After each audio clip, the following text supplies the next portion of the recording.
या नहीं। तो तमाम ऐसी चीजें थी जिसको लेकर ये मैपिंग करना बहुत जरूरी था और यही कारण था कि आज सीबीआई की टीम यहाँ पर पहुंची और इस पूरे इलाके की जो मैपिंग है, इस पूरे परिसर की जो मैपिंग है वो सीबीआई द्वारा साफ तौर पर किया गया है। आपको ये भी बता दें कि एक तरफ सीबीआई की टीम यहाँ पर मौजूद थी तो दूसरी तरफ सीबीआई की जो दूसरी टीम थी वो अभी भी अपने दफ्तर में बैठी हुई है और वहां पर पूर्व प्रिंसिपल संदीप घोष से लगातार इस मामले में पूछताछ का जो दौर है वो भी अभी तक चल रहा है। आपको बता दें कि उस पूछताछ में भी आज तीसरा दिन है।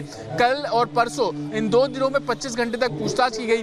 ये भी जानकारी मिल रही है कि संदीप घोष के फोन को भी चेक किया गया है, हालांकि उनके पासवर्ड कुछ रिस्ट्रिक्टेड थे। यही वजह थी कि आज जब वो सुबह सीबीआई दफ्तर पहुंचे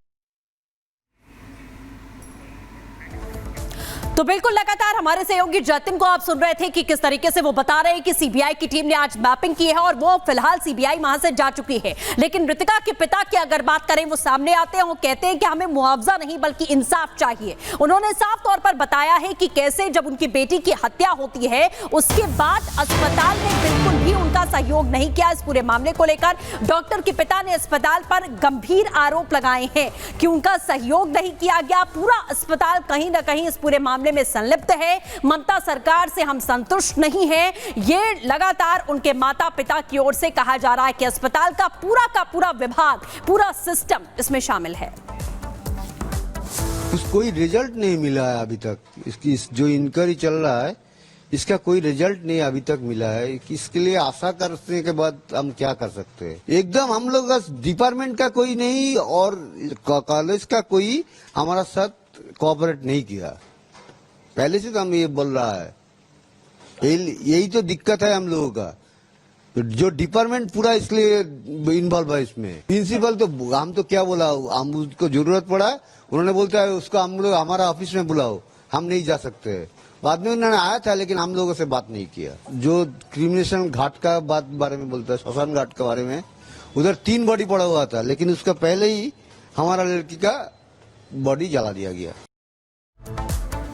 और बंगाल की ममता सरकार पर लगातार इस बात को लेकर के सवाल उठ रहे हैं कि आखिरकार किस तरीके से इस पूरे मसले पर जांच की गई है। अब गवर्नर ने भी हल्ला बोल शुरू कर दिया और उन्होंने कहा है कि अब आगे गृह मंत्रालय को वो रिपोर्ट सौंपेंगे। देखिए इस रिपोर्ट।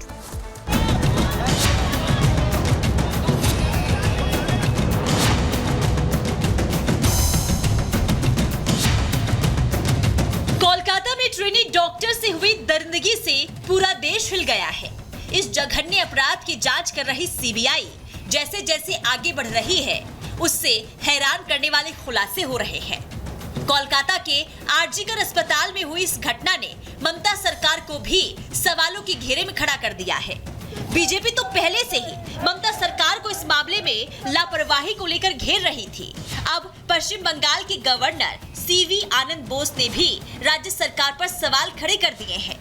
राज्यपाल सीवी आनंद बोस ने तो यहाँ तक कह दिया है कि बंगाल में कानून व्यवस्था चौपट हो गई है। सब कुछ पुलिस एडमिनिस्ट्रेशन एकदम उल्टा पुल्टा हुआ है। उसका उत्तरदायित्व किनको है? पुलिस मिनिस्टर कौन हो? Chief minister. सो इसका पूरा उत्तरदायित्व चीफ मिनिस्टर को है। हेल्थ मिनिस्टर, होम मिनिस्टर, मुख्यमंत्री, ये तीनों में एक ही आदमी है, ममता बनर्जी। सो उसके पूछना है क्या हो रहा है। लोगों को जस्टिस चाहिए, नीति चाहिए, न्याय चाहिए। देने वाला कौन हो? देने वाला मुख्यमंत्री हो। बंगाल गवर्नर यही नहीं रुके, उन्होंने एक के बाद एक ममता सरकार पर कई गंभीर आरोप लगाए हैं। गवर्नर सीवी बोस ने सीधे शब्दों में कह दिया है कि बंगाल में गुंडों को लोकल राज्य सरकार से हिम्मत मिल रही है।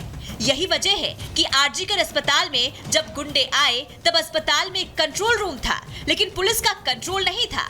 पुलिस राजनीतिक दबाव में है और एक गुंडों के साथ है। बंगाल गवर्नमेंट को परेशानी औरतों से कोई ममता नहीं है। सब कुछ उल्टा पुल्टा हो है। इस हॉस्पिटल में, RG Kar hospital, police control room था पर पुलिस को कंट्रोल नहीं था, गुंडा राज था। बंगाल के राज्यपाल सीवी बोस ने गृह मंत्रालय को पूरे हालात से अवगत कराने की बात कही है। उधर गृह मंत्रालय भी Kolkata rape and murder case को लेकर एक्शन में है। एमएचए ने सभी राज्यों से हर 2 घंटे में कानून व्यवस्था पर रिपोर्ट मांगी है। एमएचए ने इस मामले में सीधे डीजीपी को आदेश जारी कर दिया है। उधर कोलकाता की घटना को लेकर बीजेपी नेता शुवेंदु अधिकारी ने कोलकाता पुलिस पर गंभीर आरोप लगाए हैं। शुवेंदु अधिकारी का कहना है कि कोलकाता पुलिस ने मृत डॉक्टर का विसरा बदल दिया है। ट्रेनी डॉक्टर के रेप और मर्डर में कई आरोपी शामिल हैं, लेकिन पुलिस कमिश्नर इन आरोपियों को बचा रहे हैं। यही वजह है कि कोलकाता पुलिस ने खून के सैंपल समेत कई सबूत बदल दिए हैं। यहाँ तक कि वॉश बेसिन को बदलकर नया लगा दिया गया है। शुवेंदु अधिकारी ने तो यहाँ तक आरोप लगा दिए हैं कि डॉक्टर का मर्डर कहीं और किया गया और शव को सेमिनार हॉल में रख दिया गया।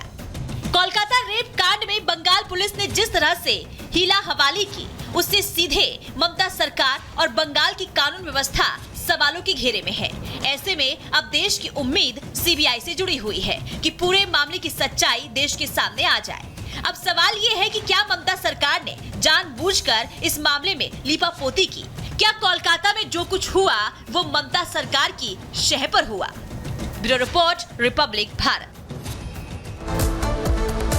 और चलिए अब अगली खबर आपको बताएंगे। चाकूबाजी से रोष, उदयपुर की जनता में जबरदस्त आक्रोश।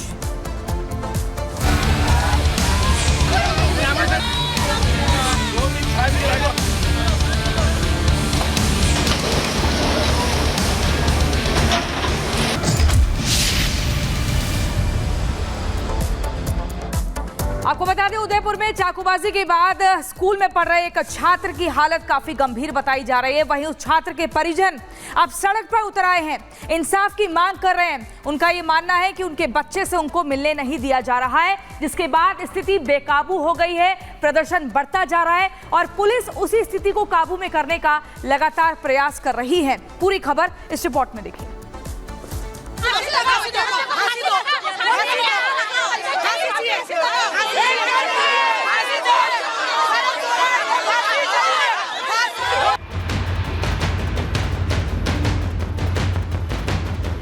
तो दुखेगा ना, क्यों दुखेगा? क्योंकि भाई डॉक्टर लोग बोल रहे हैं कि 1% चांस है। 3 दिन से दवाई चल रही है, अभी चांस 1% रह गया।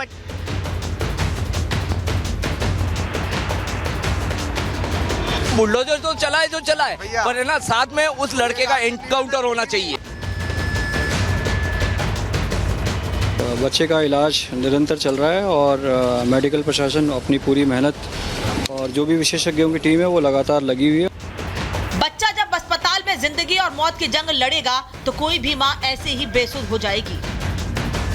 जब जिगर के टुकड़े की हालत हर घंटे नाजुक होती जाएगी तो कोई भी माँ बदहवास नजर आएगी। दिल में जब जब टीस उठेगी तो ममता ऐसे ही विकल हो उठेगी।